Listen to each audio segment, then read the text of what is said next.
Assalamualaikum warahmatullahi wabarakatuh. Salam sejahtera untuk kita semuanya. Di sore yang berbahagia ini izinkan saya menjawab satu pertanyaan dari sahabat saya, yang mana beliau ini baru saja menanam kelapa sawit. Bagaimana supaya masa panennya lebih cepat, kemudian produksinya maksimal, dan lain sebagainya. Apa saja langkah yang bisa kita lakukan? Langkah yang pertama adalah pastikan dulu bibit yang kita pakai, yang kita tanam di kebun kelapa sawit kita itu adalah bibit unggul. Karena salah satu manfaat yang kita dapatkan dari penggunaan bibit unggul adalah masa panennya lebih cepat dibandingkan dengan ketika kita menanam bibit abal-abal.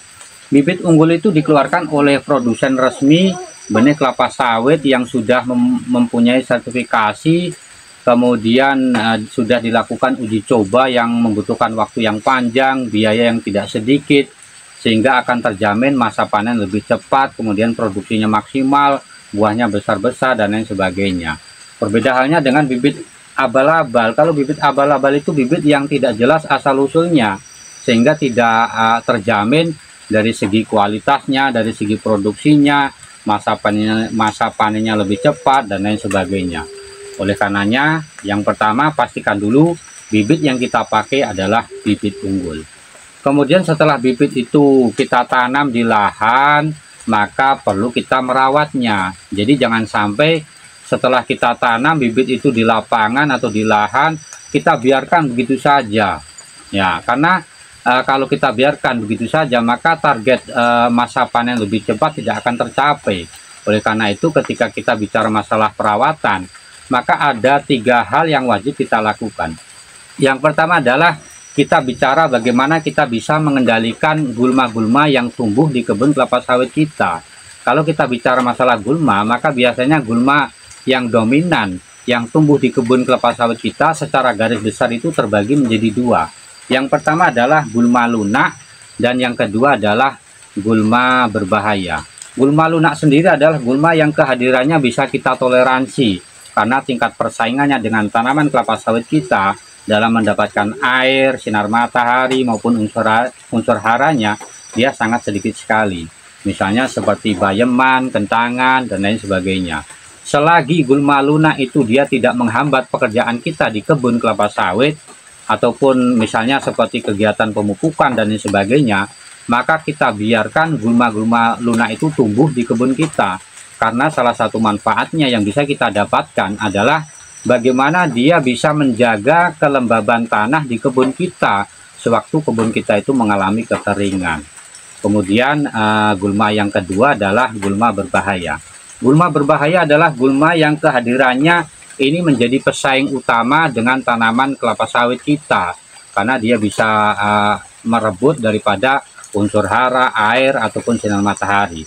Oleh karena itu penting bagi kita para petani kelapa sawit, misalkan kita menjumpai gulma berbahaya seperti melastoma, senduduk bulu, kirinyo, anakan kayu, ilalang, dan lain sebagainya, apalagi mereka tumbuh di piringan kelapa sawit, maka sesegera mungkin kita harus basmi, kita harus kendalikan, karena dia bisa menghambat daripada pertumbuhan dan perkembangan tanaman kita. Kemudian perawatan yang kedua, maka kita bicara bagaimana kita bisa mengendalikan hama-hama yang menyerang di kebun kelapa sawit kita. Banyak sekali hama-hama yang bisa kita jumpai, misalnya seperti tikus, kemudian babi, landak, kumbang tanduk, ataupun barangkali ulat pemakan daun kelapa sawit, misalnya seperti ulat kantong, ulat bulu, kemudian ulat api, dan lain sebagainya. Maka ketika hama-hama tersebut menyerang kebun kita, menyerang tanaman kita, maka segera mungkin kita kendalikan, karena itu bisa menghambat daripada pertumbuhan dan perkembangan tanaman kita. Kemudian yang terakhir, kalau kita bicara masalah perawatan, maka bagaimana kita bisa mengendalikan penyakit-penyakit yang menyerang tanaman kita, misalnya seperti busuk akar, busuk kuncup, penyakit tajuk, dan lain sebagainya. Karena penyakit-penyakit itu bisa menghambat daripada pertumbuhan dan perkembangan tanaman kelapa sawit itu sendiri. Nah, tiga hal ini wajib kita lakukan, karena kalau 3 hal ini kita abaikan, secara otomatis maka masa panennya yang kita inginkan lebih cepat tidak akan tercapai. Kemudian setelah kita pakai bibit unggul, kita lakukan perawatan, Maka yang ketiga, jangan lupa kita kasih makan juga. Artinya kita lakukan pemupukan pada tanaman kelapa sawit kita. Jangan sampai setelah kita tanam kemudian kita biarkan saja, nggak pernah kita pupuk, nggak pernah kita kasih makan. Karena tanaman kelapa sawit itu sendiri sama seperti kita, makhluk hidup. Mereka juga membutuhkan makan, membutuhkan energi yang cukup untuk tumbuh kembangnya. Sehingga ketika tanaman kelapa sawit itu tidak pernah kita kasih makan, maka mereka juga tidak mempunyai energi untuk melakukan pertumbuhannya, baik itu pertumbuhan vegetatif apalagi untuk pertumbuhan generatifnya.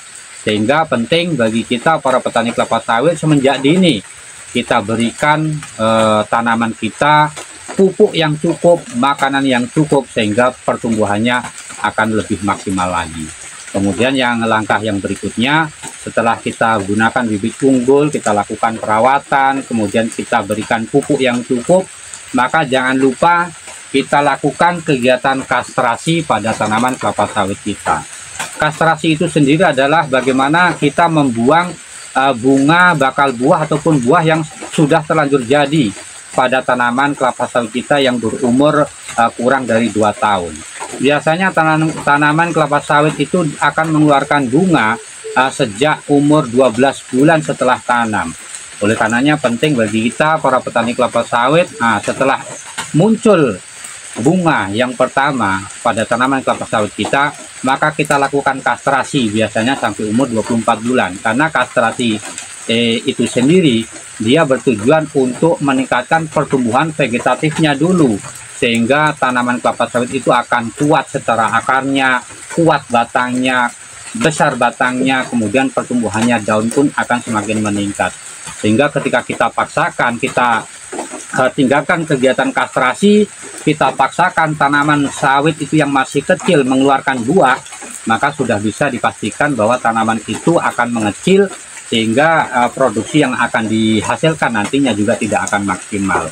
Barangkali itu saja beberapa langkah yang bisa kita lakukan supaya tanaman kelapa sawit yang kita tanam kita bisa mendapatkan masa panen yang lebih cepat, produksinya maksimal, hasilnya maksimal, buahnya besar-besar dan lain sebagainya. Barangkali itu saja yang dapat saya sampaikan pada sore hari ini. Mudah-mudahan jawaban dari saya ini bisa dipahami bersama dan bermanfaat untuk kita semuanya, khususnya bagi para petani kelapa sawit yang barangkali hari ini baru ingin ataupun baru saja menanam tanaman kelapa sawit. Terima kasih bagi yang sudah menonton dan memberikan dukungan. Salam petani kelapa sawit Indonesia.